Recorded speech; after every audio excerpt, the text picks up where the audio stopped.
Hi, good evening everyone. We have convened today, we have assembled today online. Oh, someone says can't hear. Can you just check with that person, Pooja? Okay, so we have convened today to learn about algorithmic quantification of news and how computers today use automated news feeds to trade. So this is the next big thing in algorithmic trading. Putting news feeds into machines directly, machines interpreting data and trading. So this is how the session is structured today. First we will look at how news is exactly quantified, the process behind quantification of news, the research into this domain. In the next segment, we have seen how news is quantified in the first segment. In the next segment we will see if it's really profitable and in which scenarios is it profitable. In what type of market conditions it is profitable, in what type of stocks it is profitable, and so on. After having seen where it is profitable, we would then look at ways of designing strategies to benefit from quantification of news. Scenarios where it's profitable, we need to design strategies. So in this segment, we will look at very quickly look at ways to design strategies for benefiting from quantified news signals.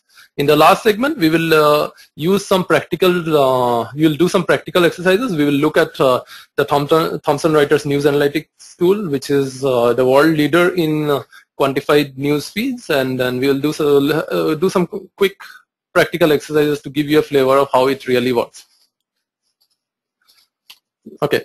So the first segment, background. Well, all of us start our day with by reading the newspapers. Now, and then we know knowledge is power, knowledge is wealth. The whole world runs on information. But how profitable, how much powerful is knowledge? Well, if you look at the last century, the most wealthiest group, the most wealthiest family became wealthiest purely by virtue of having access to news. How did they have access to news? They were a family network spread all across Europe, and then that's why they could get news faster than others. In fact, a huge part of their wealth was generated when they got the results of the Battle of Waterloo one day before anyone else, and they traded on this result, and then by virtue of this, and this had a important impact in their wealth, and then they became one of the largest private. They were the largest wealthiest group in the world. And our partners today, Thomson Reuters, well, they started as a news service provider, and then they realized that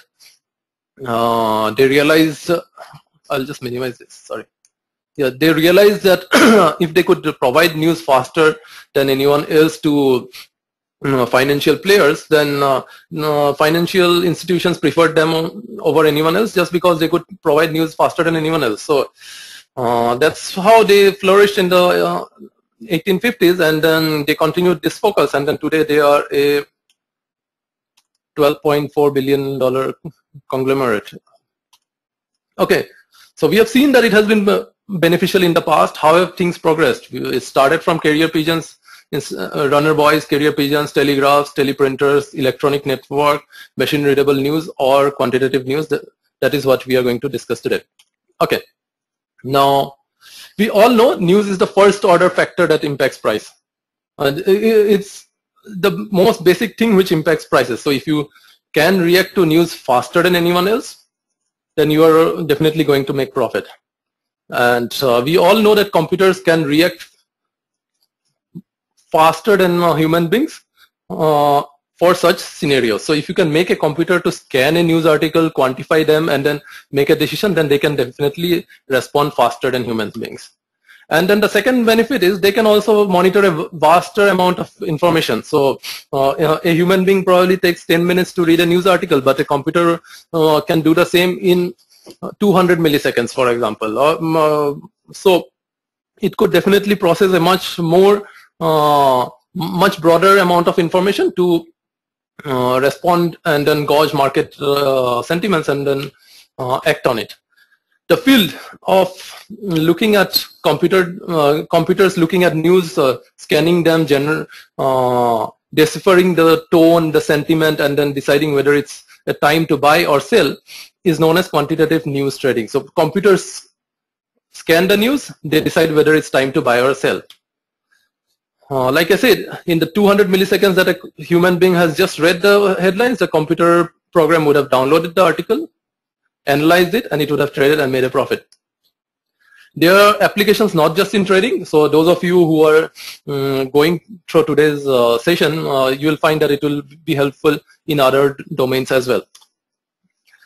So the result of quantitative news trading is, instead of a news article, you get a lot of quantified values for the article. And these values help you make a decision whether you should buy or sell, or based on your understanding of how the market behaves to news events, you could trade accordingly. Okay, now what is the most crucial part of the question? We had very easily said that computer programs that scan news articles will work very good, but then how do you quantify news articles? Well, what you do is, the first most critical task that you do is you try to find out what is the tone of the article. So is the author of the article, does he have a negative tone or does he have a positive tone? So this is known as sentiment. For example, if there is a news article which says that sale of Apple iPhones drop, then this is evidently a news article with a negative sentiment. The thing to consider is that you should look at the sentiments not just at the document level, but that at the entity level itself. For example, a news article could mention multiple firms. It could have a negative sentiment for one firm and positive sentiment for another firm, like in this example that we have put here. Okay.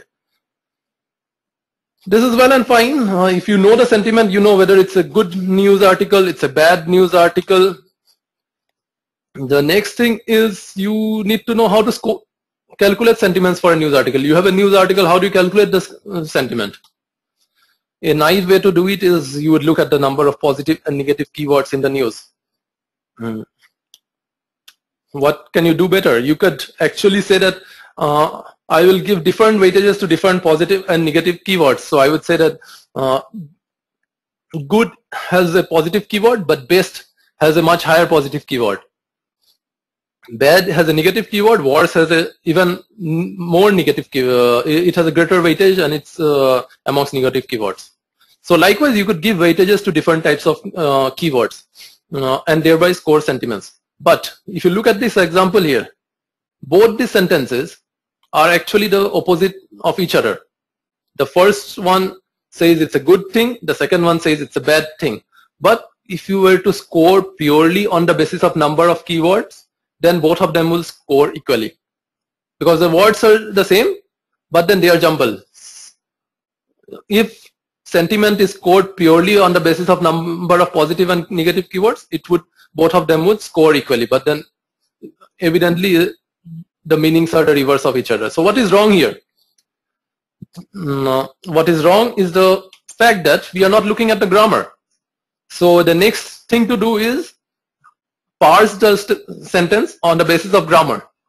Look at which verbs work on which objects, check linguistic semantics, rules of the grammar, and on the basis of that find out what is actually referred to with a negative sentiment and whether the subject or object has a positive sentiment. Now, using all these parsers is a very time-consuming process. If you want to do it very quickly, respond in milliseconds, you need to use something known as machine learning. So we will look at machine learning in detail in the later segment, the third part of the presentation. So I'll just skip it right now. Okay. How do you do grammatical parsing? For doing our grammatical parsing, Thomson Reuters, for example, have 16,000 words, 2,500 phrases against which the article is searched, and then positive and negative sentiments are attached. They do grammatical and semantical parsing, and then they look at which verbs work on which objects, and then they say that if there is an adjective and adverb, then it means that there is greater sentiment emphasized. therefore greater weightage is given if there is an adjective or adverb in the sentence. If the phrase does not have an adjective or adverb, the weightage is lower. So they do all this artificial intelligence text mining, and then at the end of it, they provide you some sentiment scores. Now, what are the issues? You need to take care of linguistic structures like negation, double negation. So I'll give you some examples. What is negation? It says company X did not become the best. If you just look at the keyword, it's a positive keyword. It might look like a good news, but actually it's a bad news because there is a negation. Likewise, there could be double negations, in which case two negative keywords, but it's actually a positive sentiment. A sarcasm actually means the other way around. An example of intensification. Terrible is generally a negative sentiment keyword, but sometimes it's also used to intensify a sentiment. So in this example, terribly well actually means a positive sentiment, and it doesn't mean a negative sentiment. So you need to take care of such things. So your artificial intelligence text mining should handle this already. And then same words could mean different things in different situations. So you need to handle this. So these are already handled in case of the Thomson Reuters News Analytics tool. We are just getting ready for the more interesting part of the quantified factors, wherein you will now start to have total control over the parameters, how you use them. Sentiment scores, because it involves a lot of grammatical and text mining, are directly given to you. But in case of relevance, you could actually use quantified inputs and say that whether you want to say something is relevant or not. Okay, so what is relevance? A news article might have a very positive sentiment. A news article might have a very positive sentiment, but if the news article mentions, if the news article mentions 100 companies in that article, can you be sure that it's a negative or positive sentiment for that company? Because hundreds of companies are mentioned in that article, or the company might have been mentioned only in the last paragraph of the article. In that case, the company is not that relevantly, the news event is not that relevantly focused towards that company. So what we need to score now is something called as relevance. How relevant is the news article to that company? And how is it calculated? You look at the number of companies mentioned in the article. You check if it's mentioned in the headline, and if it's mentioned in the headline, whether it's mentioned as a subject or as an object. Okay. Then you look at the first sentence in which the company was mentioned. If the company was mentioned in the last paragraph, as I mentioned, it's definitely not relevant. You look at the number of keywords. You look at the length of the article, how many times the firm is mentioned, how many sentiment words are there, and then so if there are 5 positive sentiment words in an article of size 1000, then definitely it's not a very positive sentiment news article for that company. And you could have multiple firms with high relevance in the same article. For example, if there is a news of a merger between 2 companies, for example. The good thing, how many companies are mentioned in the article, is it mentioned in the headline, in which sentence is it first mentioned. All these are available in quantified inputs. So if you are subscribed to the Thomson Reuters News Analytical tools, then you will get all these values in as quantified inputs. So your automated trading engine will directly get these values, and you could then build your strategies based on how you feel these things are relevant. If you feel that the number of sentiment words and as a percentage of total number of words is more relevant in impacting the market prices, then your strategy could give a higher weightage to this keyword. Issues with calculating relevance: you need to create a synonym database. The same company could be referred to by multiple names. In case of BAML, you could in fact have 7. People could use just ML also. So you need to create a huge synonym database as well. So that is there. Okay. We have looked at sentiments. We have looked at relevance. What else is there? Often the news article is not reported in its entirety, but in multiple parts. What does it mean? Say there is a company is fined for environmental violation. So the first thing that the moment the reporter at the court hears this statement, he will immediately shoot out a message saying company X fined for and company X fined X $1 million. That's it. A very quick, succinct, so that everyone in the world gets to know the information straight away. Next, he will then send another alert which will say company X fined X $1 billion for environmental violation in so and so case. After that, he will then type in his news article. So the entire article saying 1 or 2 paragraphs will be then sent to everyone, so that people know the detail of what actually happened. After that, you could have updations, corrections, appendages, and so on and so forth. So the same article is reported in spurts, and multiple news sources report the same news, and the news event would result in changes in the price in the market, which themselves become news.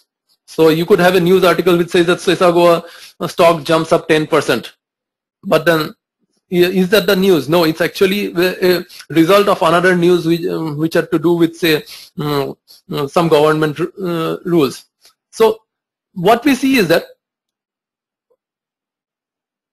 out of multiple news events which are reported, only one is the base crucial event. Everything else is just a duplicate of it.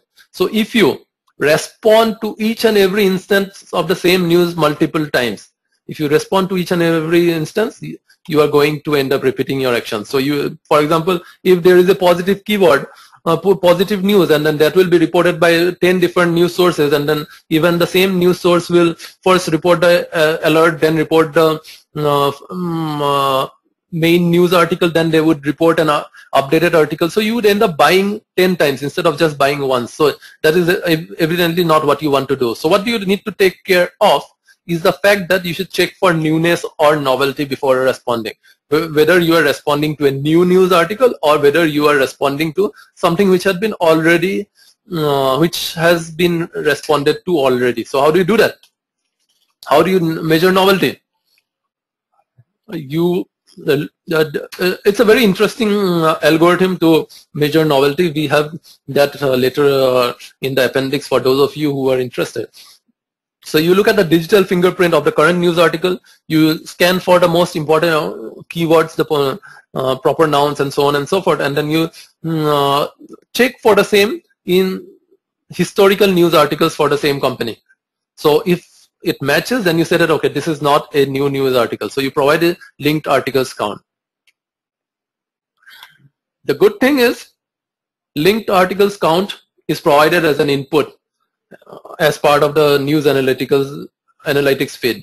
So you could get the linked articles count, how many articles are similar to the current article in the last 12 hours, last 24 hours, or any customizable time period. So these are the default time periods for which the related news article counts are provided, and based on how you see the market, how you understand, interpret the market, you could use these feeds to build your own strategy. So these are just inputs to you, and then you could build your strategies on the basis of the same.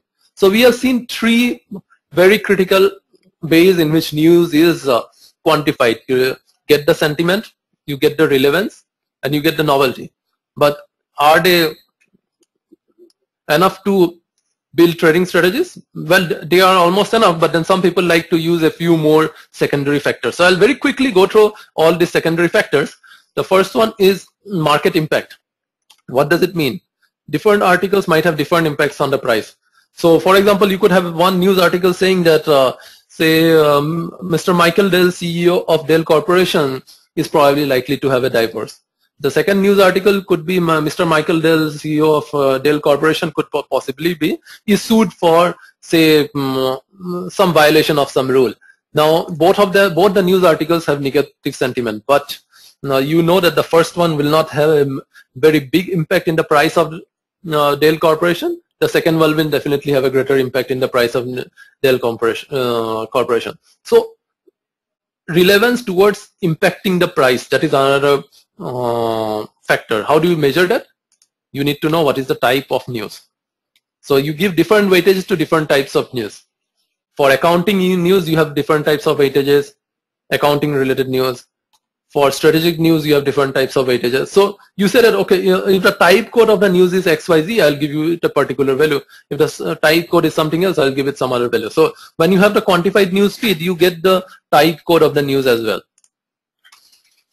Another way of categorizing news is on the basis of time of report. So whether it's an asynchronous or unexpected news, or whether it's a synchronous or expected fixed release. Fixed releases are like the economic indicator figures which are released exact to the microsecond in US and Europe and the developed world, and company figures which are also released exact to the second. So in case of India, it's not that fixed actually, but yeah, so you could say that at least people know that it's going to be released today. Okay. The good thing is all these, the type of news is available through a field called type code and headline classification fields in news analytical tools. So you could build your custom strategies based on how you feel different types of news impact different companies. So the power is entirely in your hands. The next thing on how you analyze markets and interpret it. The next thing is volume-based factor. So yeah, some people say that if there are multiple news articles on the same topic, then that definitely means that it is going to have a higher impact on the price of a certain asset. So you just count the number of articles on the topic. Some other people say that in addition, if you look at the amount of activity generated in the social media, then that is also a good impact indicator as to whether it will impact prices or not. So people, yeah, in fact, yeah, we'll come to that later actually. Yeah. So you look at validation in terms of the activity generated in the social media, in terms of the activity generated in the news world, how many news articles are generated. Other validation methodologies are, you actually, this quantified news feeds actually come along with it. You could also use the following quantified feeds values that come along with it. So you could say that if the volume in the last 24 hours has already increased as compared to historical average volume, that the reaction is probably already factored in. Or if the price changes have already happened, so it's a positive keyword news, but then the price changes have already happened, so it's possible that people were already expecting some news. So therefore you would respond differently. But if the volume is similar to historical average and price changes haven't happened much, then you know that the news is mostly likely to be a surprise to everyone, and therefore the prices are now going to start to move. Therefore, in such cases, you are going to be more aggressive in your strategy. So that's also another input. Social media. In fact, yeah, this is one very interesting thing. A lot of hedge funds, a lot of quant managers are trading purely on the basis of quantified news. And what is more interesting, some of them are trading purely on the basis of what is happening in the social media, and they have been very successful too. Just Google for hedge fund Twitter feed based hedge funds, for example. You'll find a few hedge funds which are trading purely on the basis of what's happening in Twitter, or what is the sentiment of people on Twitter. There is this thing called Google Trends. It reports how many people are searching for a particular keyword. So if a lot of people are searching for, say, Samsung, then it means that probably people are more interested in Samsung. Okay, someone asked me to repeat the last statement, so I'll just do that. There is this thing called Google Trend, which reports how many people were searching for a particular keyword. If more people are searching for a particular keyword, it means that more people are interested in that product. So it could be a good news. So fund managers are also looking at ways to utilize this information. If more people are searching for certain keywords, then it means more interest in that product, and then that could be an input to your trading strategy. And then you could use Facebook and Twitter user sentiments. The downside to this is a lot of people could create fake Facebook and Twitter logins and then try to fool you into thinking that there is a positive sentiment about a certain company. So these tools generally use certified Facebook, Twitter feeds from certified product reviewers. Okay, so we had looked at social media, and there is another very interesting product. This one is offered by Thomson Reuters actually. They publish a market psyche index. They try to find out what is the at a large, what is the population's psychological state. So it's a moving average, 20-minute moving average. I'm not sure the exact details. Last 24 hours and then 20-minute times. I'm not very sure, so I'll have to get the details. So what it does is it tries to find out people's psychological state. So these 8 factors are available for all of them. Indices are available for all of them, and in addition, for currencies you have this additional factor. So what does it mean? For example, it says that for a particular equity, what is people's gloom or anger? So how much are people, okay, it says 24 moving averages, 24-hour moving averages updated every minute. Yeah, so that is how the market psyche index is calculated. 24-hour moving averages updated every minute. Okay, so what you have here is how much is, for example, if you look at this field called anger, so how much is the anger from customers towards this particular company's product, for example?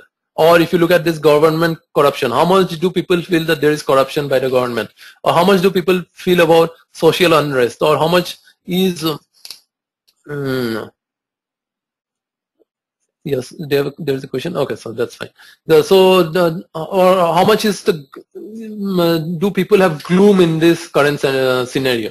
So based on all these psychological inputs, you could start building trading strategies.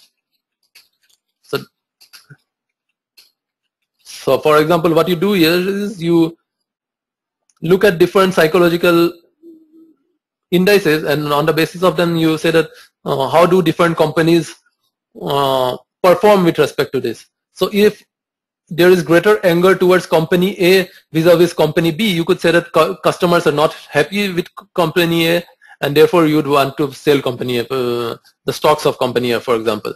So you could use this market psyche index to compare different currencies, to different stocks, to different commodities, and so on and so forth. Does it really work? Well, let's see.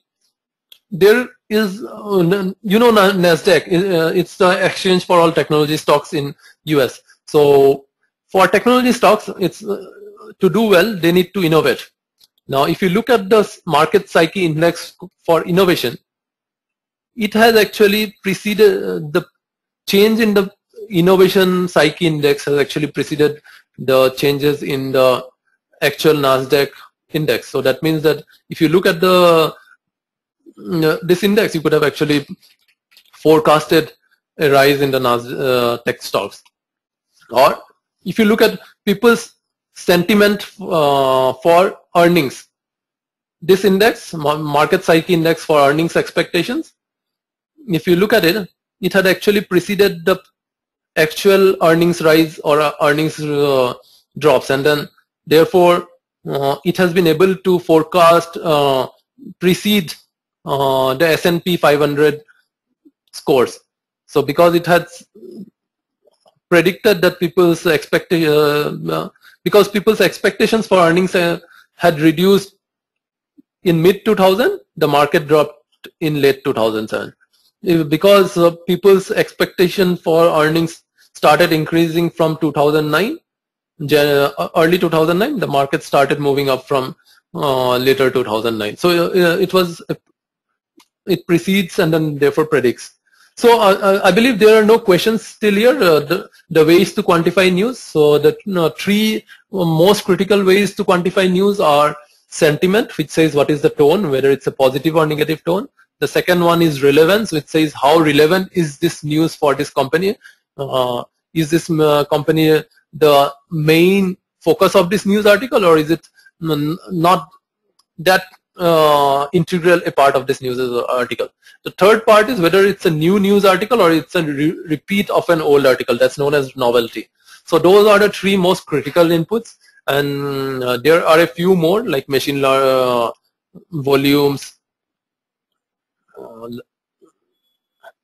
market impact, headline weightage, social media, market psyche, and so on. So you could use all these inputs.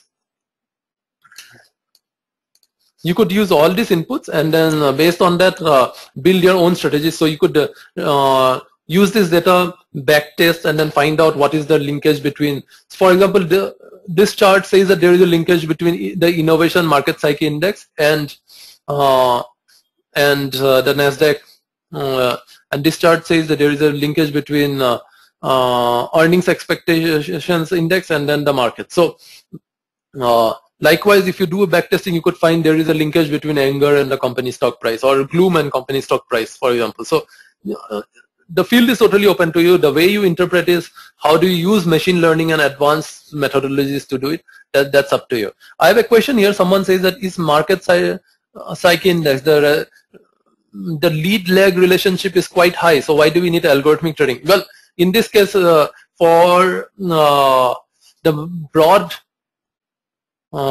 psychological index of the impact takes time, obviously. So in that case, probably you do not need it. But then if you are to track multiple indices, then probably you would, well, algorithmic trading is not just for doing very low latency trades. Algorithmic trading is also to do, monitor a huge amount of data, huge amount of activities going on simultaneously. A human trader can only look at 5 different things at the same time. Look at the number of indices that we have: 1, 2, 3, 8 plus 7, 15 indices for currencies, 20 plus for equities, something around close to 30 for countries, around 20 for commodities. So to be able to monitor a huge amount of data, you need algorithms.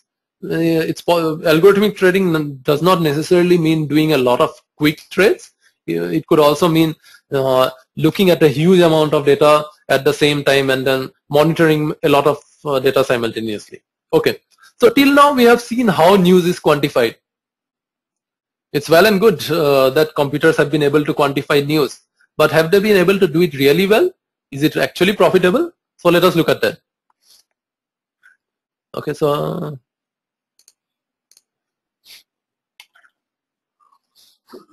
well, it does well almost everywhere, but then I have taken an example of a very popular case.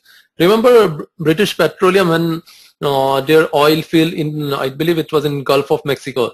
They had a spill and then there was huge oil that was spilled, and then a lot of ecological damage, and then financial damage too, in terms of loss of oil and all. So if you look at the first one is the price performance, how the stock price dropped. The second is volumes in the market, and third is the news sentiment. If you look at it, news sentiment dropped sharply, and then the price started dropping from this point. And then if you look at it, at this point, news sentiment suddenly moved from being negative, it started going up. But then the period when the prices started going up was slightly after that. So what does it mean? It means that news sentiment, the reversal in trend of news sentiment was much earlier than reversal in trend of prices. So you could use that as an indicator saying that, okay, the news people's sentiment, the sentiment of news expressed by authors of news articles has moved from being negative to positive. So it looks like it's a good time to start buying once again. Okay.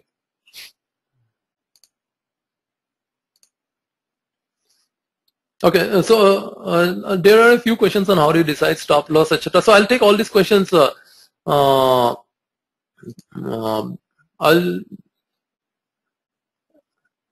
take all the questions at one go towards the end, and then if there is something which is very specific to the question presentation, I'll take it immediately. Okay, so the next thing is, we know the markets are faster at responding to events. The computer is definitely much faster at responding if you feed the instructions properly, and then it can also process a much vaster amount of information. So where can you use it? You know it's faster, so if you want to be the first to respond to a news article, you could build low latency trading strategies where the machine reads the news and then trades even before the human being could see the news. And then if you want to make a broad spectrum view based on what is happening across the board based on a lot of information from a lot of sources, then you could use this. Let us look at one example in detail. So someone has asked what is the typical annualized Sharpe ratio. In fact, when I will show you the same a few slides from now, you will be very surprised. It's pretty huge actually. Like as I mentioned, there are some quant funds which are working purely on quantified news. That is the only strategy that they have, and that is the only thing that they work on. For synchronous news, which is news which has fixed timings, which is company earnings. So company figures are provided in XML format. For example, this is how Thomson Reuters provides their company earning figures. So you see that, you know that the company earning per share will be reported in a particular location exactly. You know where the profits will be reported. You know where the revenues will be reported in. So it's not reported in textual format, but it's reported in a fixed format, and then people who have designed their strategies know where exactly at which location this field will be reported, and then they can trade purely on the basis of that. So they do not need to scan through a textual news article. They can directly take this numerical value. Likewise, you have all these economic figures. For example, the purchasing managers index, the inflation numbers, the GDP numbers, the consumer confidence numbers. These are reported in a binary format in fixed, and then you know where the exact values are. So it's not reported in textual format, it's reported in a binary format. So in the header itself, you know that in the first field you will have the revised number, in the second field you will have the actual number, the third field you will have the indicator number, and so on and so forth. So purely on the basis of what you get, you could directly work on the numbers instead of scanning through textual fields and then trade on the basis of that. So these are in case of synchronous fixed expected releases. In case of asynchronous unexpected news, we could use the methodologies that we had discussed a few minutes ago, which is relevance, sentiment, and novelty primarily. Okay, analyzing a broad spectrum of news to formulate broad views. We had seen the market Psyche index. We had seen the earnings expectation index, how they were able to precede the actual market moves. Okay. Now, someone asked, does it really work with low latency? Well, let me share with you some researches. This research was done by Professor Tetlock at University of Chicago, I believe. And then there are a few researches done at Deutsche Bank and JP Morgan, which I'm going to share with you. So, and then if you, so what we see is that this is at the end of the day on which the news happened. And even if you enter into a trade at the end of the day on which the news happened, you could still make profit if you hold it for one day. So if you bought a share at the end of the day on which the news happened on the basis of quantified news over a particular threshold, you could still make a profit by holding it for one day. And then even if you sold a stock at the end of the day after the news was like a half a day's tail, and then you held the position for one additional day, and then you did it for stocks which had excessive negative sentiment, you could still make a profit. So if you do it at high frequency, if you enter the trade immediately at the point of trade, you are definitely going to make a lot of profit, and you are going to do it much faster than human beings. But even if you enter the trade at the end of the day, which is here, if you enter the trade at the end of the day, you are still going to make profits. And then if you enter the trade at this point of time, you are still going to make profits because you have sold it. So how much profits do you make? In case of, if you take the 90th percentile scores, only negative and positive sentiments in the 90th percentile. Yeah, so these studies are for if you enter even way later after the news has happened. So you still make profits. So you look at it. This is, in fact, this research has been reported for multiple geographies across multiple times spans. I could share that with those of you who are interested. So you still make 55 basis points of profit if you hold your position for more than one day after the news has happened. And if you are very choosy, and then if you only look at stocks wherein the positive and negative threshold is beyond 9, instead of looking at 90% sentiment, if you look at stocks which only over 90 news articles over 95% threshold, you get an even better result. So your profitability goes from 55 basis points to 138 basis points. And if you move from non-cyclicals to financial sector, your profit grows even more. So evidently the profit is a function of which sector you are looking at. So quantified news work better with certain stocks, and quantified news don't work well with certain stocks, sectors. Now, which sectors does it work well with? For example, pharmaceuticals and biotechnology. It's very sensitive to news. In fact, when I used to trade the US markets on the basis of some beta scores when I was working abroad in Europe, so we never used to touch the pharma sector. That was the only sector we never touched. That's because it's very sensitive to news. So therefore, if you have a quantified news-based strategy, it's going to work very well with pharma sector. And likewise, so these sectors are predominantly very good with quantified news, and some of the sectors are not that good. Okay, what else matters? Small companies are definitely much more profitable. Why is that so? Because there is a lot of scrutiny towards big companies. Everyone is monitoring the big companies, but no one is monitoring the small companies. So whenever there is a news event in a small company, it affects the price of the stock of that small company much more than the price of the stock of the big company. What else? If you increase, we had already seen this, if you increase the number of stocks that you are trading, the profitability does not increase.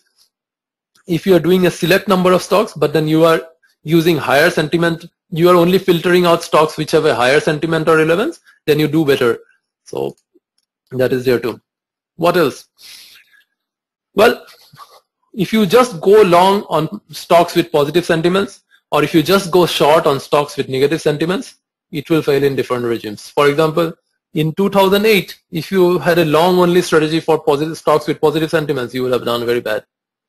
But if you had a short only strategy in that year, you would have done very well. What typically works is being long on stocks with positive sentiments and being short on stocks with negative sentiments.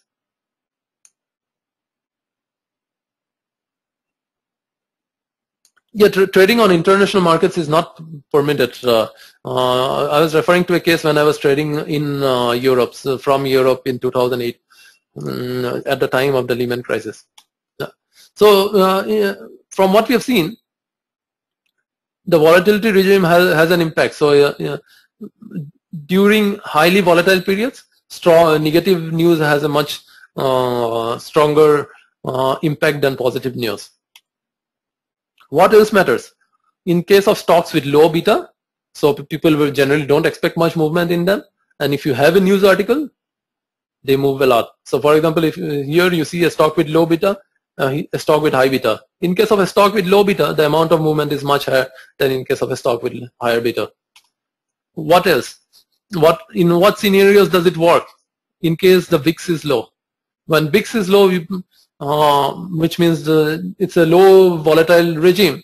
In that case, when you suddenly have a news article, it's a surprise during a calm time, and then prices move a lot. When else are news very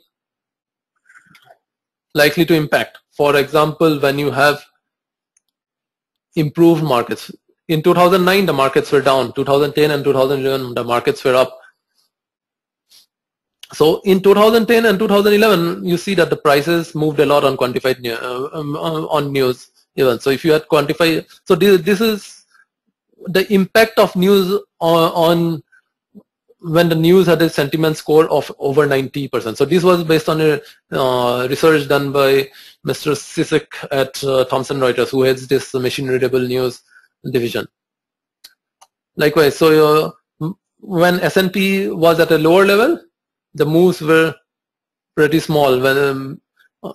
But when when the markets were improving, on any news or news with high sentiment and relevance, the markets moved a lot.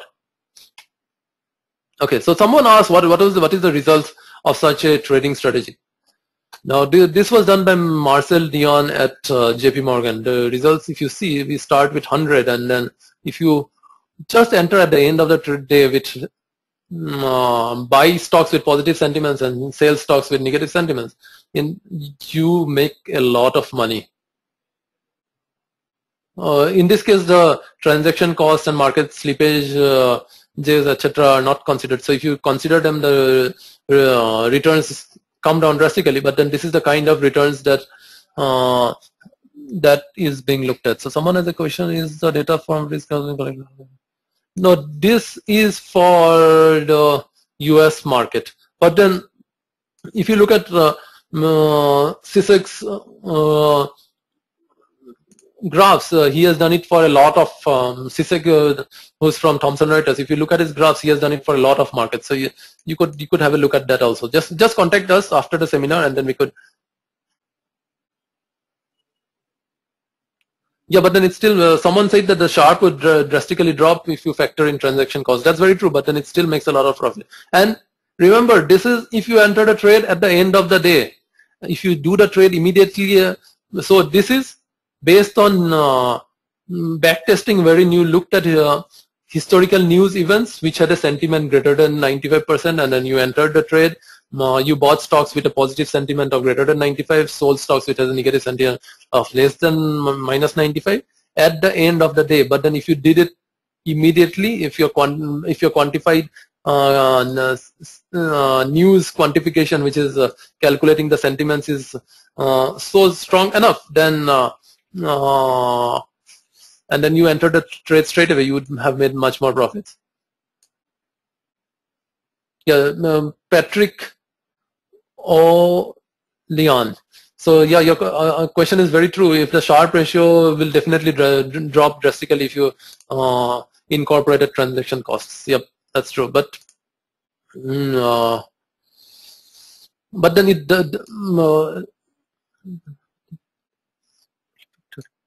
Mr. Patrick has another question. At what day do you feel the news is fully factored into an asset price? Well, we could do this exercise as part of our QI. So we are going to offer a 3-hour session on quantified news feed, how to use machine learning techniques to design strategies for quantified news feeds. We are in talks with Thomson Reuters so that they will provide us their historical Thomson quantified news data, and then we could use the quantified news values and then the market prices, and then design trading strategies.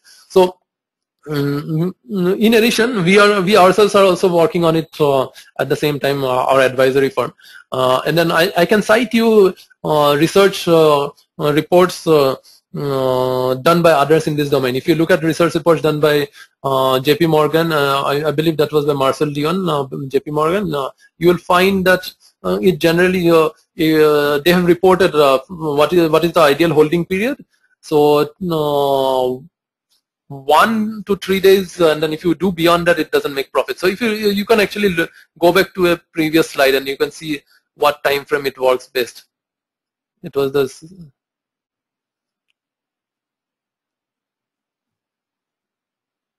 If you look at this graph, for example, if you stay, so if you stay beyond this, your returns from the negative holding. So your most profit is still here, and the rest of this, I believe, is part of the market movement. So in fact, even this says how many days you hold now. Okay. So you have some research on this topic already, and then as part of our QI program, we'll do this. Yeah.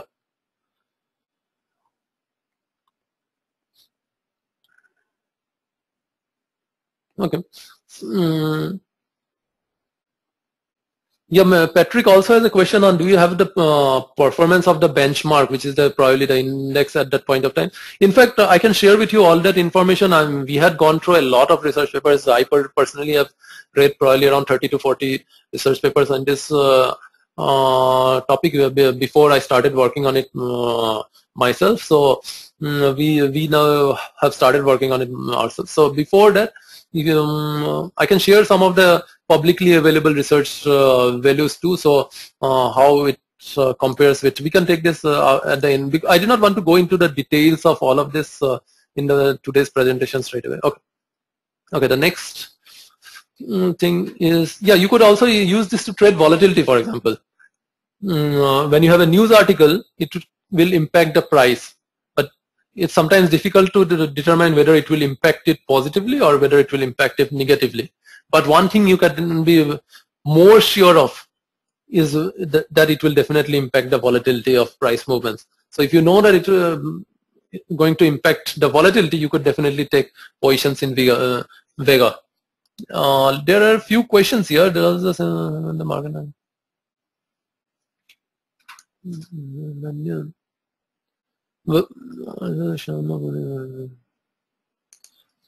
Mr. Puneet Singhania from Market Trust has a question. Any backtest or models available for Indian markets? Well, Thomson Reuters provide historical data for quantified news. They provide historical market data, so we could design comparisons, and then we are in fact the 4-month program on executive program on algorithmic trading. We will have one section on this, and then we would be doing those same exercises in class.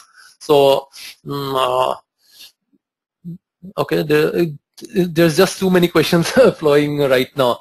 Someone says, how does the system react to situations when the market rises on bad news? Well, you need to do a historical analysis. You need to use statistical tools to see at what point of time does the market revert to a down move or an up move. So you need to do, it's not available to you on a platter. You need to do a lot of hard work before you go online. You need to see that how much time does the market take to respond to news events of a certain sentiment level and certain relevance level and so on. So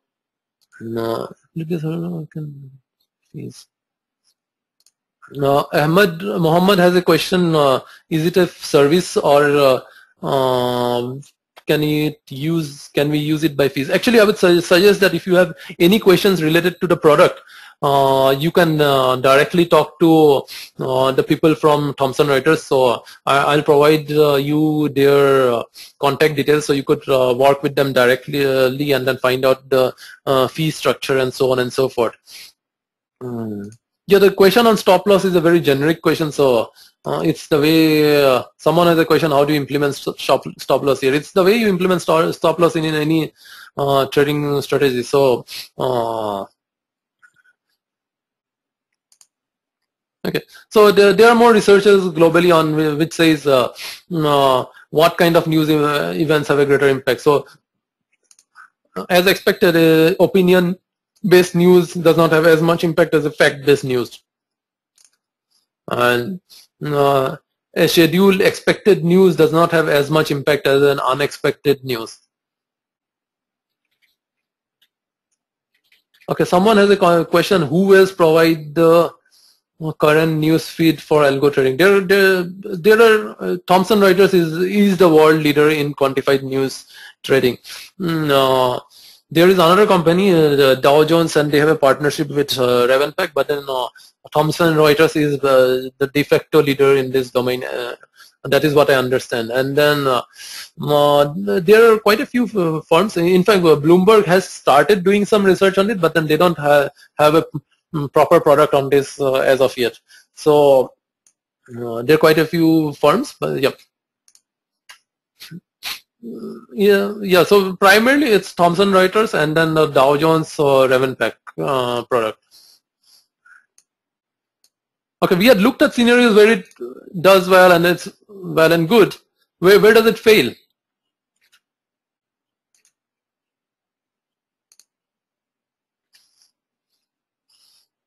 Okay, let me actually. Okay, where does it fail? In 2008, what happened was Google once picked up an old news article. So someone just retweeted an old news article, and then it was picked up by Google News Feed, and then they published it, and the result, the stock dived. So everyone thought it was a new news article, it was a novel news article, but then it was actually, they looked at their novelty counts and then they did not say anything similar to that news article in the recent past, and then they sold the stocks. The stocks dived. So the fault was that the news wires published an old news article. Okay. The next thing is the news analytics. Some of the news analytics were designed to interpret that terms like Osama bin Laden and killed generally have negative sentiments for the market.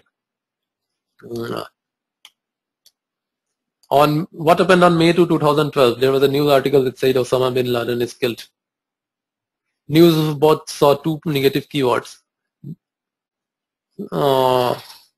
Probably the grammatical parsing was not done in certain news feeds. I'm not talking about the Thomson Reuters feed here, by the way.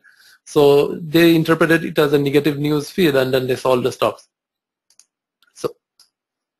So there could be pitfalls if it's not done properly.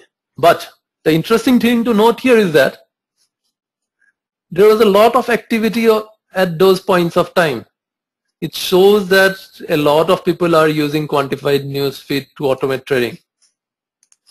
So you could interpret that for sure. Someone asked, is www.kenshofinance.com also a quantified news feed? Well, there are. I found a lot of such small quantified news feed providers, but then I don't know the extent of sophistication that you could get with such quantified news feed providers. You are most liable to probably do mistakes of this sort if you go for someone who doesn't offer you that much sophistication. So these are some of the challenges. What are some of the other challenges? Languages which are difficult to quantify. Languages in which case the grammars are very complicated. What are languages where the grammars are very simplified? Well, they say that Sanskrit is the most easiest language to quantify. So if people really were to converse with each other in Sanskrit and then report news articles in Sanskrit, then quantified news would have done even better. Languages like Japanese and Chinese, which have so many characters and such complex grammars, picture-based languages are a bit difficult to quantify. What else are the current problems? The fact that there is just so much news that is emanating these days. The amount of activity in social media has increased so much. So if you have to try to get sentiments from social media, it's becoming very difficult because there's just so much information in social media. Okay, so we had looked at how news is quantified. So if you guys still remember what we discussed around an hour ago, so we discussed ways of quantifying news. What are the factors which are important for quantifying news? We looked at sentiment, we looked at relevance, we looked at novelty, we looked at volume, we looked at market impact, we looked at social media, we looked at giving importance to headlines, we looked at market psyche indices. Now, and then after that, we saw that we could actually make profits from such strategies in different scenarios. We could make profits by focusing on stocks where the sentiment is extremely positive. We could make profit by focusing on stocks where the sentiment is extremely negative. And yeah, we could do bottom fishing. We could look at stocks in which the sentiment has increased or decreased the most instead of looking at absolute levels of sentiments. So there are multiple cases wherein you could make profit by using quantified news feed. But we need to now design the strategies to make profit from quantified news feeds. We know that profits are there, but then we need to make strategies to profit from there. And someone asked, are these really profitable? Well, to give you an indication, if these were not profitable, you would not have companies making products on news analytics. And then the fact that companies making products on news analytics charge so much. So the minimum amount that you have to pay is for quantified news goes into tens of thousands of dollars. So it goes into thousands of dollars just to use it. So that's because there is a huge demand. And why should there be no huge demand? Because news is the first order factor that impacts. Now we need to know how to design techniques to learn techniques to design strategies that can trade on quantified news. So what I will do is I'll just give you a very quick insight into how do you design strategies. So we will learn this in detail during our 4-month course on executive program in algorithmic trading. So as part of the course is divided into 3 segments.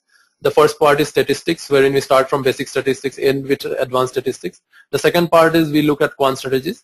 The third part is we look at how technology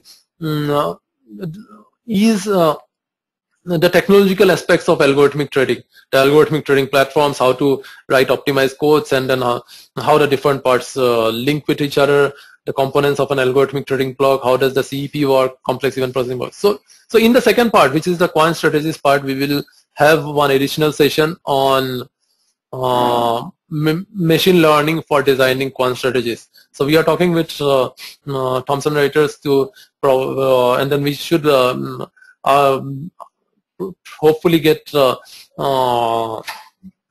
approval to use data for the course. So we would have historical news data, quantified values, you would have historical market prices, and then we could design strategies. So it's not confirmed, but as per indications we should get it.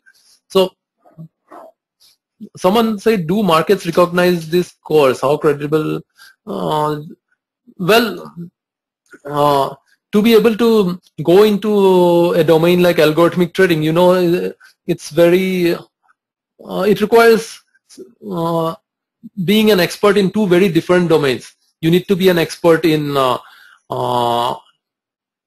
finance or statistics, and then you need to be an expert in what was traditionally a totally distinct domain known as technology. So you need to be an expert in both these domains parallelly. So there is and then algorithmic trading has huge profits, as all of us have seen. So firms want to invest in algorithmic trading, and then they don't find people to do it. So our course, we provide course participants expertise in both technology as well as the finance part of it, and then it has been very well received in India. We offer it online, and then we get around 1/3 to 1/2 of our participants from abroad actually, and then we have been able to place students because of our standing in the Indian market. We have been able to place students with very respectable firms in India. So I would say it has got good recognition. Today's session has been sponsored, has been partnered by Thomson Reuters, and yeah.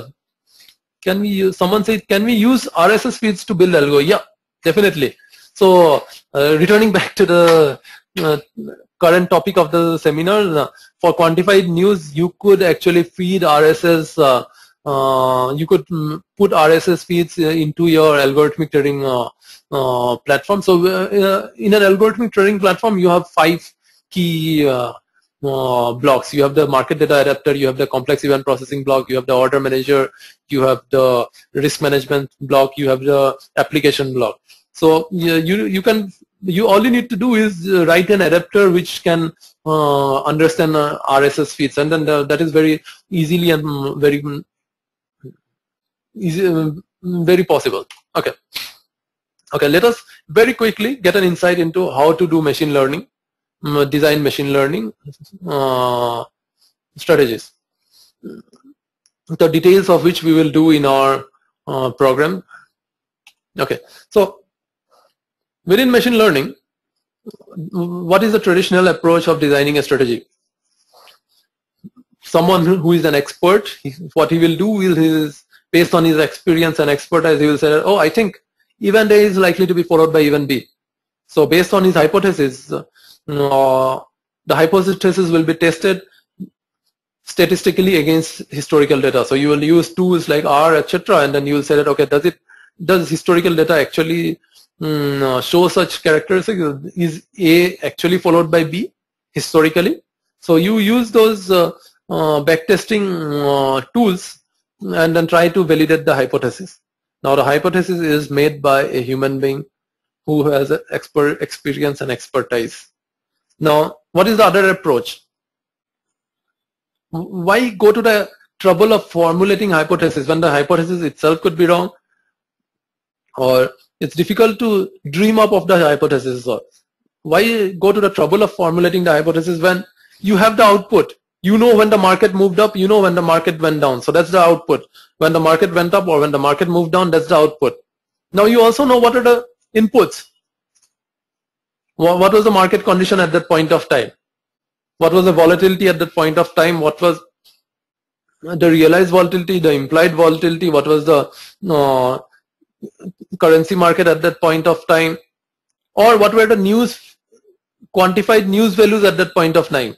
So you see that the quantified news inputs were certain A, B, C, D, E, F, G. So to this machine learning, you enter all your inputs and output. The machine learning system will then say that out of the 100 inputs that you have entered into the system, the output was based on how input number 25 and input number 73 behave. So on the basis of input number 25 and input number 73, the output was dependent. The output was not dependent on inputs 1 to 24. So instead of someone formulating an hypothesis and saying that out of these 100 inputs, I think input number 12 and input number 35 and input number 63 are relevant, you just fit in all the data, and then the system then determines which inputs are relevant.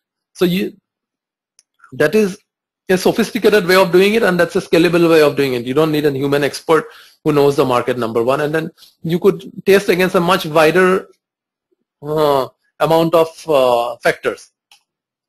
So there are three broad approaches to doing designing machine learning strategies. The first approach is the tree method. What do you do in the tree method? Sorry. What do you do in the tree method? You know the output, you know the inputs. The inputs are the quantitative news analytics fields. So what are these quantitative news analytics fields? For those, just to remind you guys of what we learned today. So within relevance, you have the number of companies mentioned in the news article. You had the first sentence in which the sentence number of the first occurrence of the companies mentioned, the number of negative keywords, the number of positive keywords, the total number of words in the article, the number of, and then you have novelty-based quantitative inputs, which are like number of articles which are similar to this article in the last 12 hours, number of articles similar to this article in the last 24 hours, last 3 days, 5 days, 7 days, any customized time period. So these are your inputs. The output is the price went up or the price went down. So when you do this, apply this machine learning technique, you will get a tree like this. It will say that, okay, the price goes up when there is a condition which is negative sentiment greater than 95%. Within that, you would have different scenarios as to when the price would go up, X percentage, X plus Y percentage, X plus Z percentage, and so on. So for different scenarios, you would have the different conditions leading to that scenario. Now, what do you see here? A big problem with the tree methodology is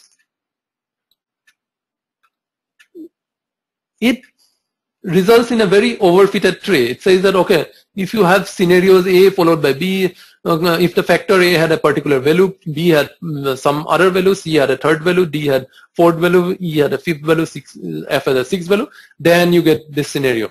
So it's a very particular case solution.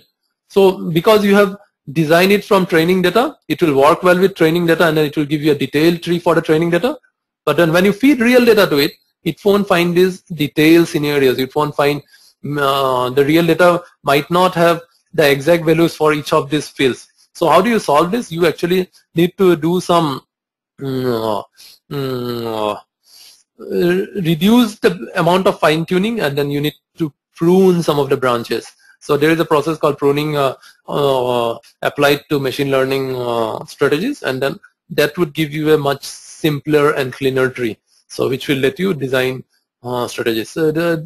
If you go into details in this, it's a very complex topic, and then I thought it won't be justice to do this in today's quick 1 hour, 1.5 hour webinar. So I just wanted to give you a flavor of how it looks like, and then the details of this we will be doing in our course in a dedicated session, a full 3-hour session on quantified news and how to use machine learning to trade on that. Now we had looked at trees which say that, okay, factor A determines whether it's negative or positive. Within factor A, factor B decides whether it will go up X percentage or just Y percentage. Now, it's very much possible that multiple factors could impact the output. So instead of one tree, you could have multiple trees. In certain scenarios, tree A would have a greater factor A would have a greater impact. For example, in case of equities, a low novelty score is good, but in case of commodities, you actually need to use a high novelty score, because in case of commodities, you can't you need to gauge broader sentiments to make a viewpoint in commodities. So you need to know how if multiple people are thinking of it in the same way. So therefore, the way the tree is different for different scenarios. In certain cases, relevance might be more important than sentiment. So you have different trees for different scenarios, and each tree has a vote, and based on how relevance is and accurate is the tree for that particular scenario, you use that tree.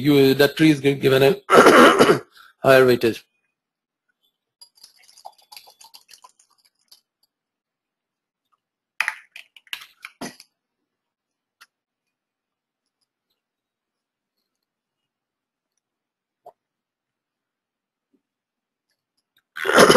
You have a third method called as the planet method, which is basically a method to improve the tree and forest method. It's not a standalone method as such.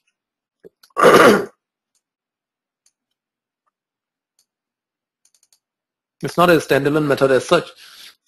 What you do in the planet method is, instead of assuming that there is a linear relationship at each node, it is actually you break down the relationship at different levels. So you say that I think it's not a linear relation, but based on where we are, the function is different. So you have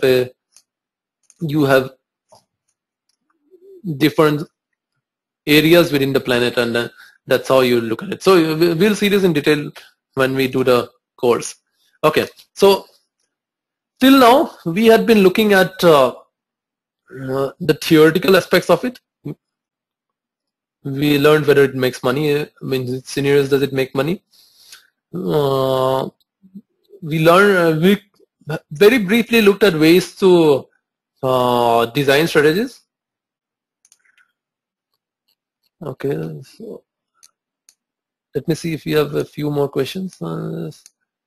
Okay, so now let us actually look at a practical do a practical exercise with a tool, so that you get a flavor of how it actually looks like. We were planning to actually implement this in conjunction with a algorithmic trading platform, but right now we are going to just show it with respect to. So this is how it looks like. So you see, this is how the news is scrolling. You say this is the news headline. What is the rig code for that news? Whether the news is of type alert or is it an article? What is the relevance to this RIC? Whether it's a positive, how positive is the news? How negative is the news? How neutral is the news? And then the next thing you see is the linked count. You see that how many similar news reports, news articles which are similar to this article were reported in the last 12 hours, last 24 hours, last 3 days, 5 days, 7 days. You could customize it. And then if you scroll to the right, actually I think Dakshya, you have not given me the full control of the system, or else that's fine. Okay, I think this. Yeah. So you could get a whole host of. You could get the topic code which says that. Yeah, is it an oil? What type of news is it? Is it a merger news, or is it just a generic news, or is it a acquisition-based news? In which case, the impact will be much higher. And then, so Dakshish, can you show that stream-based platform wherein we put in code the strategies? So basically, you get the tRNA news input here. So this is the input that you get. And then when click to get control, okay. So within that, the news that you get, you can then filter it, create filters. What the filter will do is, if you click on this filter, you have written a code for it. It says that if the news has a positive sentiment of greater than 0.5 and negative sentiment of greater than 0.5, then just report that output. So the Excel that we saw here was all news articles which had a huge positive sentiment or a negative sentiment. So and likewise, you could have you could say that, okay, if the topic code is gold, so if the news has to do with gold, and then if it's a new news article, and if the relevance is pretty high, and then if it's a positive sentiment, then report it. So instead of reporting it, you could also write a code which says that don't report it, just buy gold or sell gold or whatever. Likewise, all you need to do is okay, it's pretty.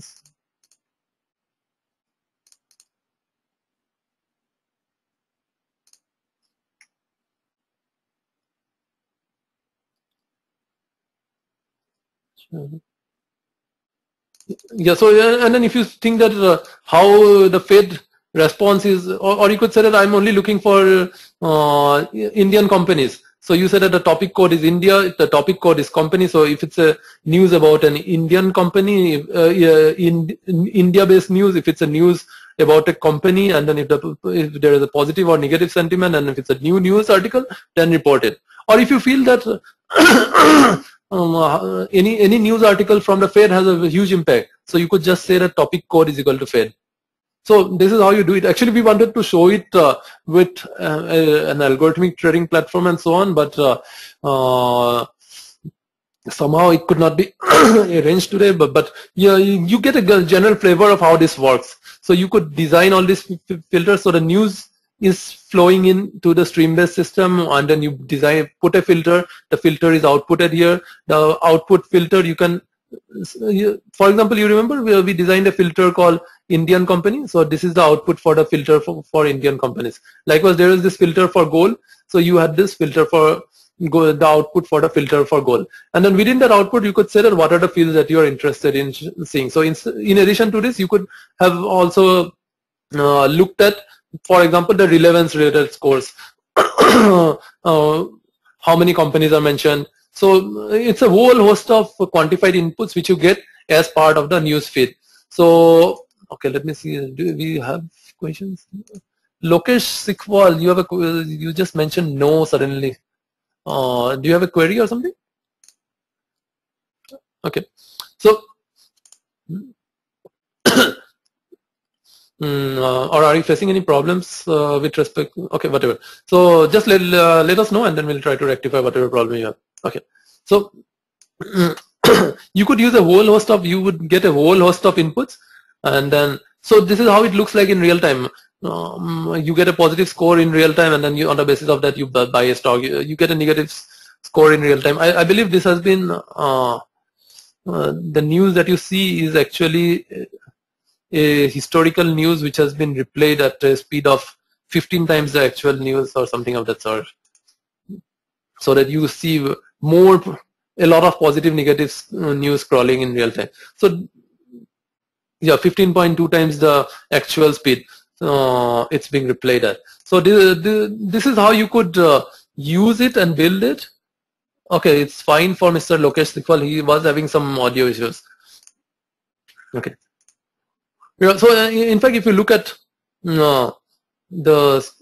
any of these screenshots of any of these Excels here, you'll see that the in fact the time is reported up to here. You will I'm not sure how it's configured. You can definitely see sub millisecond time also.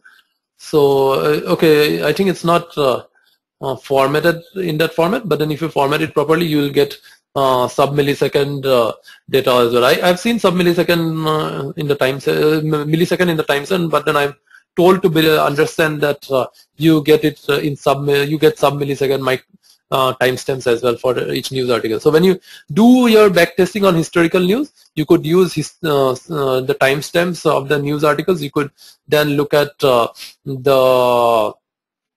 timestamps of the prices, and then when the price moved, and then you could build your strategies, and then you could use all these quantified inputs. Remember at the very start of the presentation, I'd shown you a lot of how do you measure relevance? Okay, so, one course participant has a question: how do you measure relevance? 57%, 60%, 0.5%, 100%. So let me go back to that part of the presentation.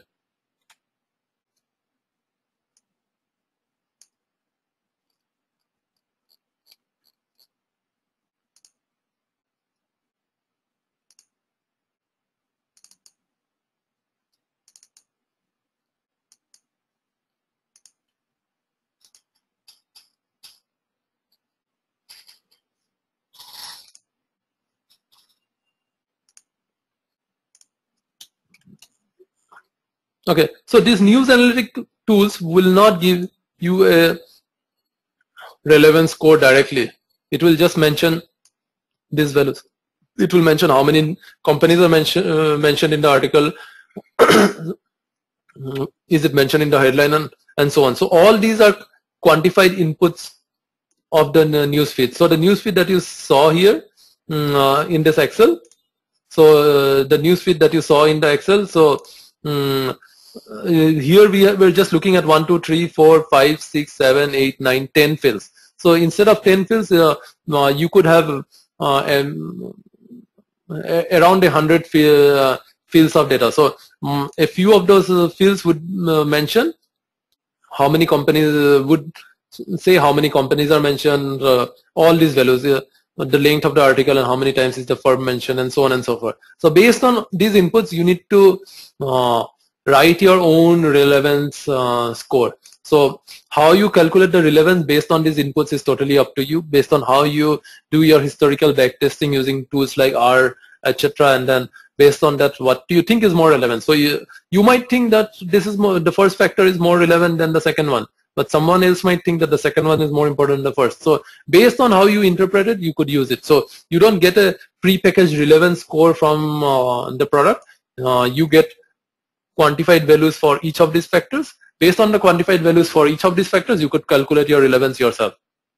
Okay, so any more questions? Okay, let me go back to where I was in the presentation.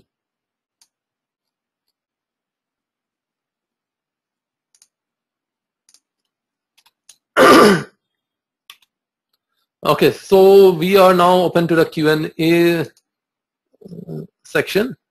So any questions you guys have related to the presentation? It could be related to the background, how is news quantified, or it could be related to the profitability proportion of it. There are lots of studies. We have started doing our own studies too. And it could be related to our 4-month program on algorithmic trading, wherein you get to work on an algorithmic trading platform. You write your strategies and then you test it against the simulator, and then the three components, the statistical part of it, the quant strategies part of it, the technologies part of it. So if you have queries with respect to that, if you have queries with respect to quantitative trading, so just shoot the question now straight away, and then I'll try to answer to the best possible. Okay, so what are you? Abhishek Sharma has a question. What is the course or the cost of the program? It's 1,10,000 plus taxes, and for international participants it's the equivalent in US dollars, so that's $2,000 plus taxes. Mansi has a question of what are the job prospects. Well, I can give you a lot of case studies of people who could make career jumps after doing our program. Just in the first batch, we had one person who was in the middle office in Nomura, and then he could move into a front office algo trading role at a leading financial firm in India. After that, he could move into a leading algorithmic trading firm in the US, and then so that is it. There was another guy in the first batch itself. So he did a course in, I believe, actuarials from a university in UK, and then after the course, immediately after the course, based on our linkages and connectivities in the market, we could place him with a leading financial institution, a leading prop trading house in India. The thing is, this domain is so very secretive.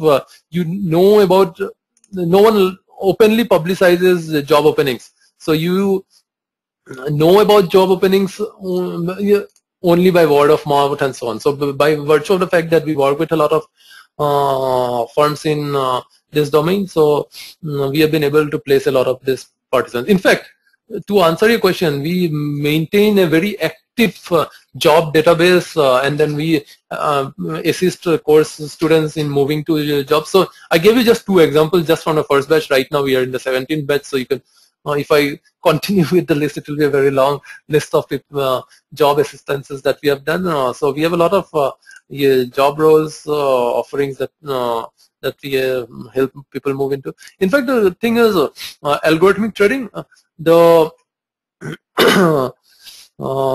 it requires you to know 2 very distinctly, traditionally disjoint topics. You need to be good in quants, you need to be good in technology. So it's very difficult for firms to find such jobs. If you look at job openings in at New York, at Chicago, in London, in Tokyo, in Hong Kong, in Singapore, you'll find that firms are paying people in a few hundreds of dollars just plus bonuses just to enter and join them. And these are joining salaries, so $300,000 just because they don't find people with such skill sets. So that is the efficiency that we are trying to bridge by providing people the skill set, the 2 disjoint skill sets required to do well in this domain.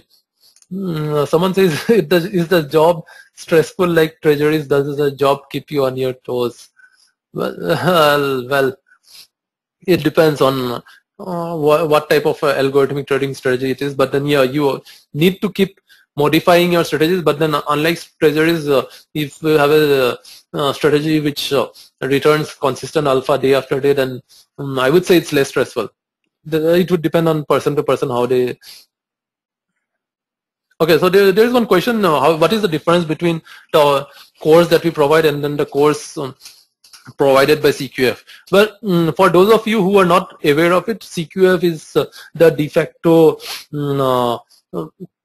go-to name for learning quantitative finance. So it's a very broad course. You will learn things like credit derivatives, you will learn things like interest rates, you will learn options, you will learn everything. It's a 1-year weekend only course, and then we are the partners in India. The course fees is 12,000 US Great Britain pounds. So it's expensive, but then you learn from the industry experts. So you learn from people who have actually designed the pricing models. You learn from people who have actually designed the models. So you learn from the industry experts, but it's a very broad course. You learn about credit derivatives, you learn about interest rates, you learn about option pricing. In contrast, our course is very streamlined and focused towards automated and algorithmic trading only. So we teach about algorithmic trading only, and you learn about things. So you don't learn about swaps or interest rates or credit derivatives because those are not exchange traded and not electronically traded, and you can't design algorithmic trading strategies for them. So in our course, we'll also look at the technology aspects of designing algorithmic trading. So you work on an automated trading platform, you design strategies on an automated trading platform. Those strategies are, you can test them against an exchange like simulator. So those are some of the unique points of our course. So it's more geared towards designing strategies on an algorithmic trading platform than about designing and about a quant trading role. So if you want to go into the banks and then for non algorithmic trading roles, then CQF is the course for you. But then if you're looking specifically at algorithmic trading roles, then you need to, then I would say that our course is better for you. Our course is priced at $2,000. Yeah, 4 months, 3 contact hours every Saturday and Sunday, so that becomes 100 contact hours minimum. And then for the coursework and everything, often students work very closely with professors, and then because our office is open every weekday, so we have students coming every day. So the number of contact hours could stretch from being 100 to 200 or even more. So the minimum is 100, and now we have decided to include another session on quantified news trading as well. So it's going to increase it by 3 more hours. So that is it. So any more questions? Either about the course, about the news analytics? Okay.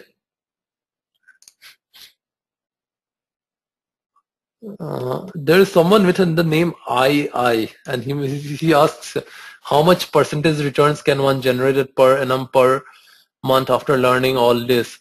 Well, as I mentioned, algorithmic trading is very profitable. Firms are looking to recruit people, but then the skill sets are, because it's very diverse, two very disjoint skill sets, so finding people with both the skill sets is very difficult. So and then therefore firms are willing to pay a huge amount just for people, just to find the right fit. So if you can master both the topics properly in our course, you could make a lot of money. So I won't say how much returns, or okay, you said how much returns can you make if you trade on your own. Okay, and then before that, there is a question from Mr. Umesh Ranglandi. He says, when is the course starting and where is it held? Okay, the course is starting on 26th of October. The beauty is that it's held online as well, so you need not be in the same city. Because we hold it online, in fact, of late around 1/3 of our course participants are from abroad. Okay, so, and even from for our Mumbai participants, they could come to our class and they could do it in class.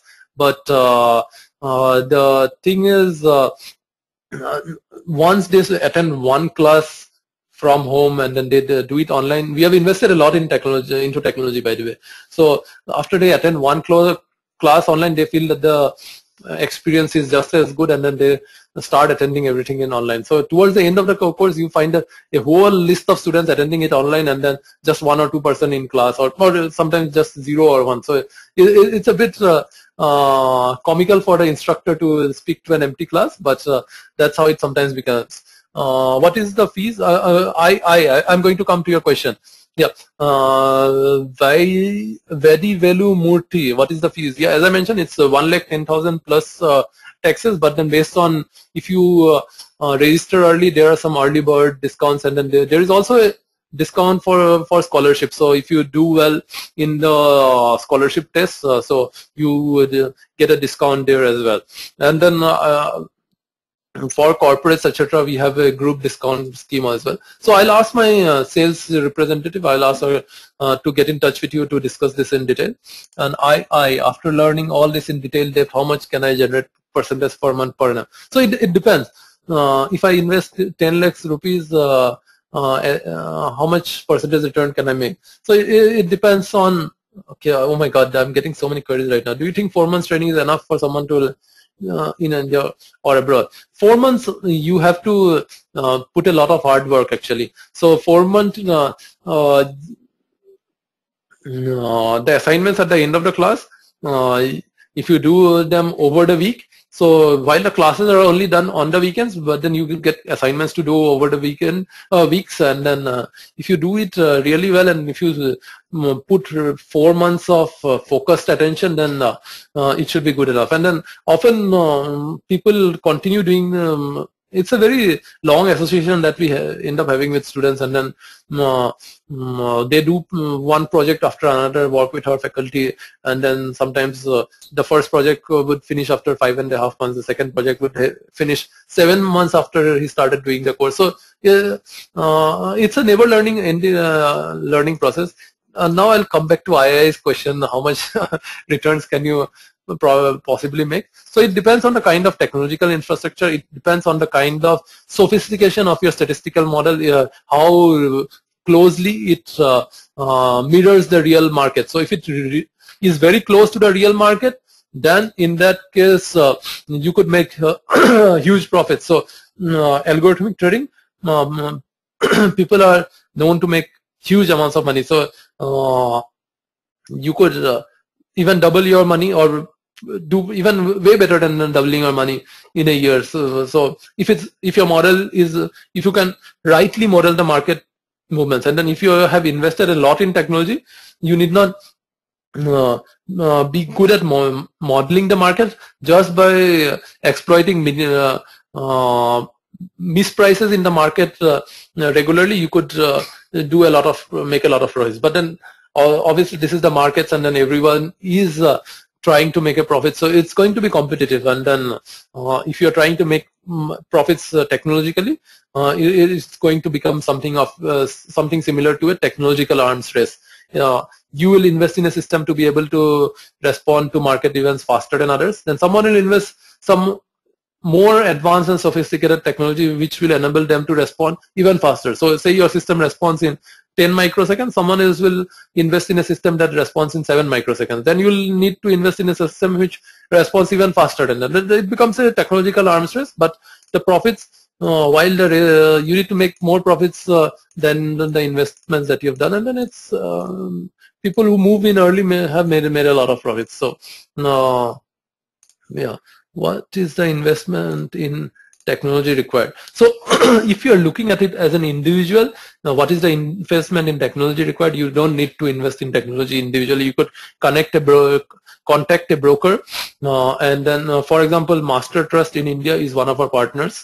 You could deploy your strategies with Master Trust. So your strategy will be running at the technology at the servers in the exchange which they have installed. So you need not send your orders, you need not invest in technology yourself. You could become do it through a broker, for example.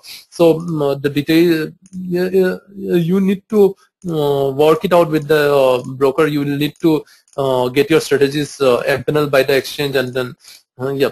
So another question is, do you guide for any projects in the field of robot trade? Robot trade is nothing but algorithmic trading. Yeah, so we do that. So our course is predominantly about that. Robot trade is nothing but algorithmic trading. Someone has a question: do you know anyone doing portfolio fund, wealth, asset management services? Well, it's a very generic question, isn't it? How much returns do they generate? So it's, yeah, we'll take this offline. So it's just a generic question: how much return does anyone make? It's not specific to algorithmic trading. Okay, any more questions?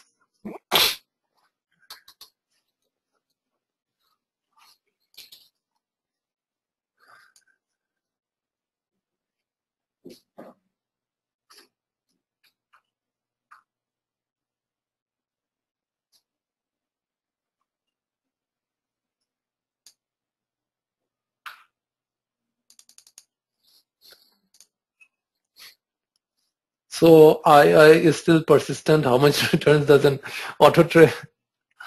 automated trader generate? So as I said, you could double or triple your money in a year very easily if it's good. Do you guide for projects? Yeah, we do that. In fact, as part of the course, EPAT course, the executive program in algorithmic trading, you are expected to do a project. Only after the completion of this project you get a certification. And once you are done, so a faculty is associated for each project, and then a faculty plus one other employee at iRage, and then for assistance. And Can a degree, well, another question is, can a degree in quantitative finance make someone an algorithmic trader? Well, we have helped a few people move into algorithmic trading, and then we have people from totally diverse backgrounds, people from what is enrollees code protected? How is enrollees code protected? Okay. I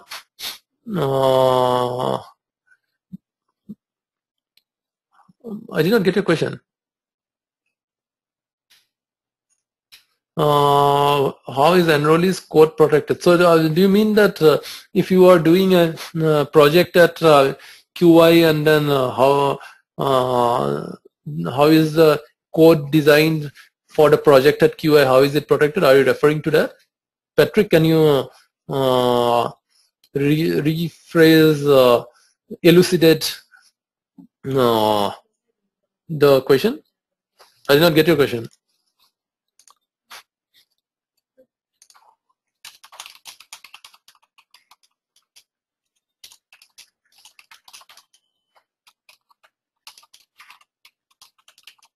Okay, as part of the curriculum, course participants have to do a project. So how do you ensure the IP of that code? Well, if you are particular about the IP of the code, we could have some arrangements for that. We could sign into a non-disclosure on the same, and then the course participants non-disclosure and non-users, so it's totally for you. But then to be able to assist you do it, the idea is to assist you build a strategy from scratch on an algorithmic trading platform, where you'll have to look into complexities related to programming in a complex event processing block, interacting with the order manager, interacting with the risk management system, interacting with the application blotter, interacting with the market data adapter. So we assist you in that, and then if you're concerned about the intellectual property, you could just design the base version of it, and then take the detailed portion of it on your own, and then we hope to be able to make people skilled enough to be able to do it on their own at the end of it. Yep. Do you guys teach how to reduce C++ code latency? Yep. There was a course class, a 3-hour class on reducing hardware as well as software latencies, innovations in the field of hardware and software that can help reduce code latencies, how to get into real sub milliseconds and then into the microseconds, how to write code which can respond in double-digit microseconds and things of that sort. So we do that, and then our core faculty has been helping clients do that for the last 4 years in this geography, in this area. So yeah. Okay, any more questions? Okay, someone asked what background is coding is required for the course. Well, we understand that a lot of course participants come with a background in finance and not with a background in technology. So what we do is we have a primer course, which is how many classes is it? 4 or 5 classes? The primer course on technology before the start of the course? 3 to 4. How 4 classes. 4 classes. So there are 4 to 3-hour classes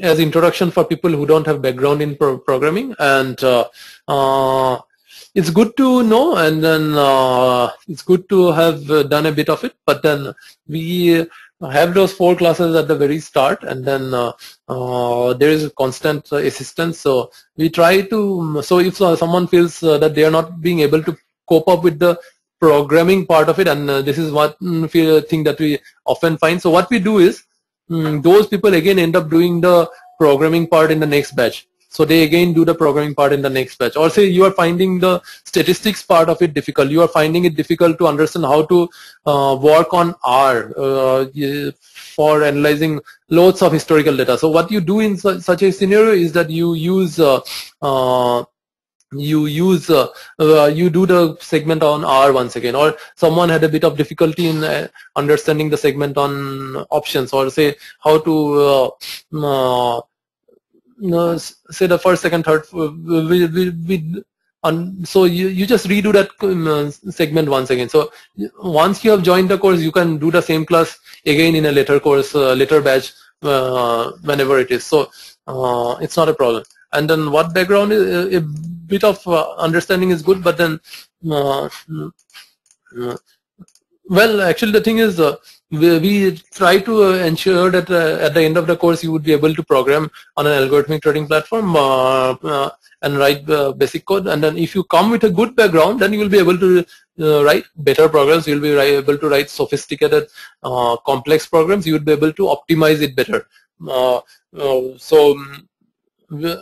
But then for people who come with very little background in coding, we assist them at least write the basic code. So the idea is you are not, for some of you are not supposed to planning to write algorithmic trading strategies. So the idea is to say you want to be in the finance part of it only and not into the technology part of it, or you want to be managing an algorithmic trading desk, or managing a team of people who would write implement algorithmic trading strategies. So what you do is, it's just to give you an insight into how complex the process of programming on an algorithmic trading platform is, because you need to take care of multiple constraints. One, you need to be very fast, but at the same time you need to make sure that something as simple as you have not handled acknowledgements properly. So you could end up sending multiple requests to the exchange, multiple orders, because your acknowledgement to the initial order has not come. So you could end up with a very weird position. So something as trivial as that, you need to have some exposure working on an algorithmic trading platform. So at the end of the day, you might not work on programming coding algorithmic trading strategies. You might be just working on the finance part of it. You might just be managing an algorithmic trading setup. You might be doing this course so as to set up an algorithmic trading desk or operation at your firm. But you need to know what is the complexity involved. So to be able to understand the complexity involved, you need to do a bit of the programming. Okay, so next question, do you people use C++ or Excel for doing modeling? So okay, it's a combination of both.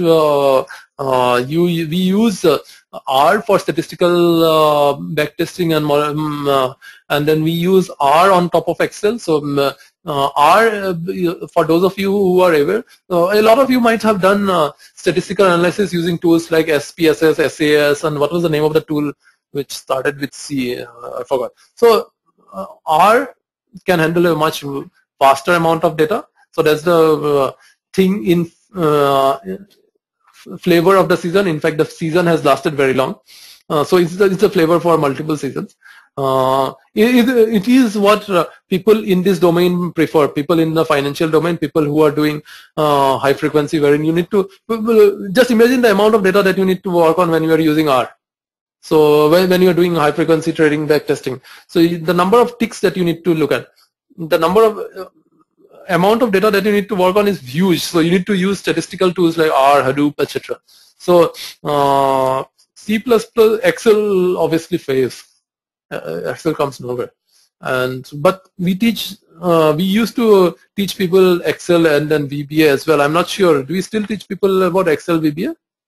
Yes. We still teach them because it's good for doing the basic tasks very quickly. So we still teach people about Excel and VBA because it's still used in the markets a lot. And yeah. Any more questions?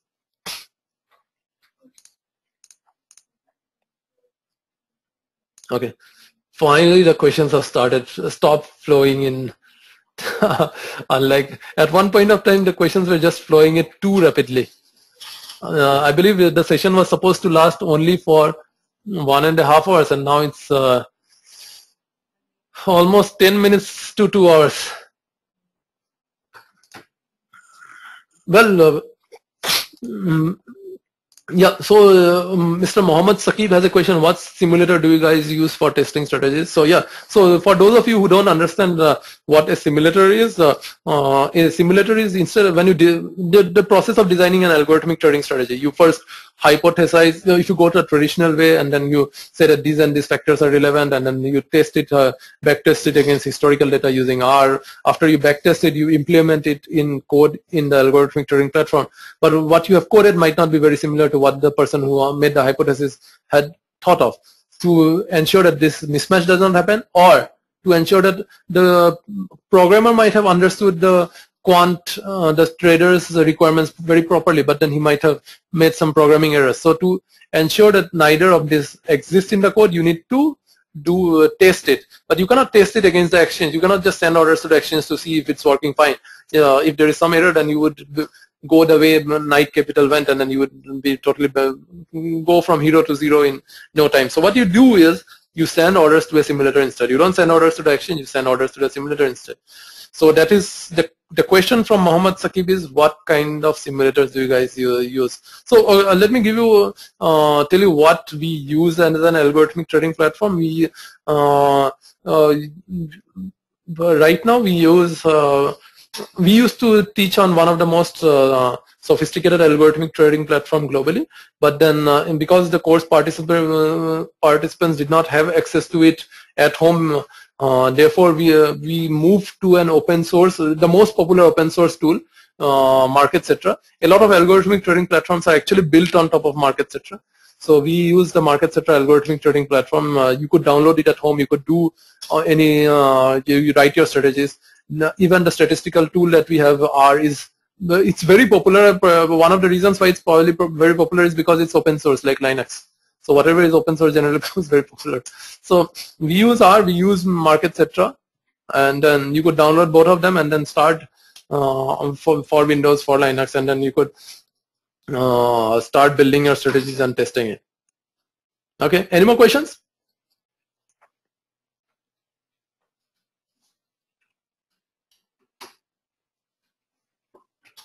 Okay.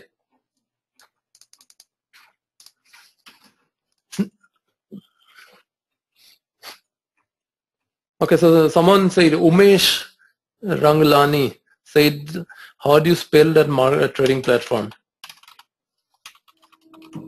So this is how you spell it. I have sent a chat to everyone, so I think all of you might have seen it. So you just Google for it, you'll get the link. Okay. Okay. Any more questions?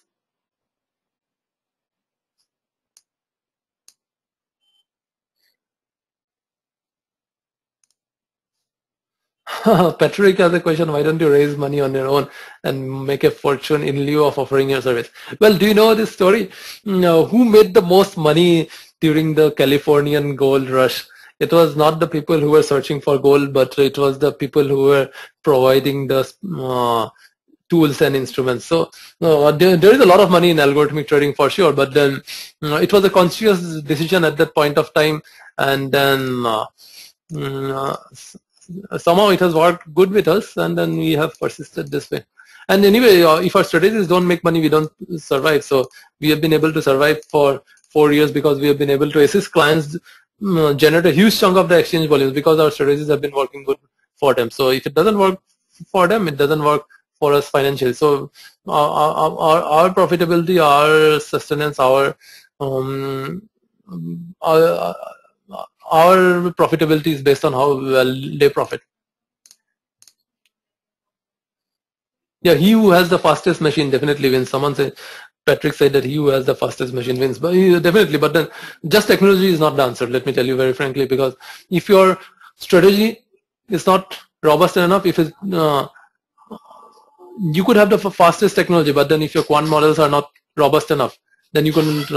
And then you need to design smart strategies. So in the field of algorithmic trading, often it's not about statistics, but then about being smart. How do you figure out what someone else is doing? How do you ensure that someone else doesn't game you? How do you respond to a very split decisions, automated decisions done by others? So how do you ensure that someone doesn't fool you with their strategy? So it's about designing smart strategies. Just by being smart, fastest doesn't work. You need to have a bit of smartness in your algorithms. There have been worries with regards to automated trading by Savvy like cancellation trends. So someone, Mansi has a generic question about the future of the domain, concern for automated trading, things like cancellation of trades which happened in Muhurat trading. People like to blame high frequency and algorithmic trading for whatever debacle happens. For example, when a flash crash happened in 2000, May 6, 2010, it was not by algorithm or high frequency trading. It was just a wrong manual order which triggered it. So it's not high frequency trading which generates, which causes the errors. So it's a lot of wrong complaints, and then the exchanges need automated trading, because automated trading increases volumes, it increases the liquidity, it reduces bid-ask spreads, it reduces the volatility in the market. Because if you have people, market makers quoting very tight, because you know that you can quote automatically and then change your quotes automatically whenever there is a change in the market prices. So you have the confidence to quote tightly. Earlier you would have quote this wide. Now you know that you can change your quotes faster whenever there an event happens. So you end up quoting tighter. Now that you quote tighter, therefore the liquidity in the market has dropped down, and therefore exchanges want automated trading, because that generates the volumes, that ensures that if you want to buy, you have an automated trading market maker who is willing to sell. Earlier, if you wanted to buy a stock which was trading at 1,000, you would actually end up buying at 1,010 because there are no sellers. The meeting has, okay. And now if you want to buy at 1,000, you will probably only pay a bid-ask spread of 1. Earlier you would have had to pay a bid-ask spread of 10. So exchanges want automated trading. The regulators also want. They just want it that they just want to ensure that the risk management is proper, and that there is no that people are careful while designing automated trading systems. If people are careful while designing automated trading systems, it's very good for the market. It reduces bid-ask spreads. It reduces indirect transaction costs, because the bid-ask spread is reduced. It reduces volatility. It increases volume. So therefore, so say someone wants to buy 50,000 stocks in the market. If there were no automated trading, just the action of buying 50,000 will move the price up very much. But now, because you have automated trading, it gets dampened. So the volatility doesn't increase because automated traders absorb that volatility. So everyone wants that, just that regulators want automated traders to be more careful and more strict in their discipline in their approach. So that's it. So the future is definitely very bright. And then, yeah, answering your question on futures, and then I believe you are from India. If you are from India, so if you look at how the way the global markets have moved, India was traditionally, say, 10-15 years behind the European and US markets. But right now, in US, Europe, 80 to 90% of the volumes are through automated trading. In India, it's like 30%. So we are evolving in the same, towards the same way. So in a few years, say in 2, 3, 4 years, we are also going to have 80 to 90%, because that's how that's good for the market, and that's profitable for the participants. If you have a computer which responds to a market event, so a manual trader can only monitor 5 stocks at a time. A computer automated trader can trading system can monitor 5,000 stocks at a time. A manual trader, before sending his will require 3-4 seconds of latency before responding to an event. An automated trader will respond in 3 microseconds. That is 3 into 10 to the power minus 6 seconds. In an automated trading system, when a manual trader sends an order, he would have to be very careful about the exact price, the exact quantity, and things of that sort. There was a firm in Japan which went bankrupt because the trader, while doing it manually, he interchanged the fields for price and quantity. An automated trading system, such errors can't happen. So an automated trading system is way more profitable because it can monitor way more events, way more information. An automated trading system can respond much faster, so it's going to be much more profitable. All you need to do is you need to convert your thought process into a sequence of instructions and feed it to a computer and let the computer do it.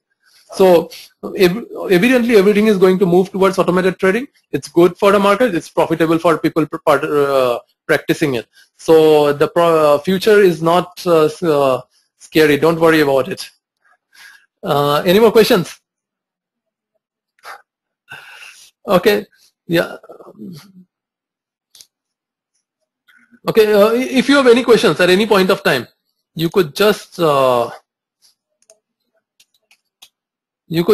into our website. You could email us, and we will be happy to respond. And then thanks a lot everyone for staying till so late, and I hope you had as much fun, and then I hope you benefited from it as much as we had in designing this presentation. I hope the efforts that we took in designing this presentation and offering this webinar has been helpful for all of you. Thanks a lot, everyone. Have a great evening or great morning based on wherever you are in this. Yeah. Have a great day. Bye. Okay. So how do you stop this, the recording?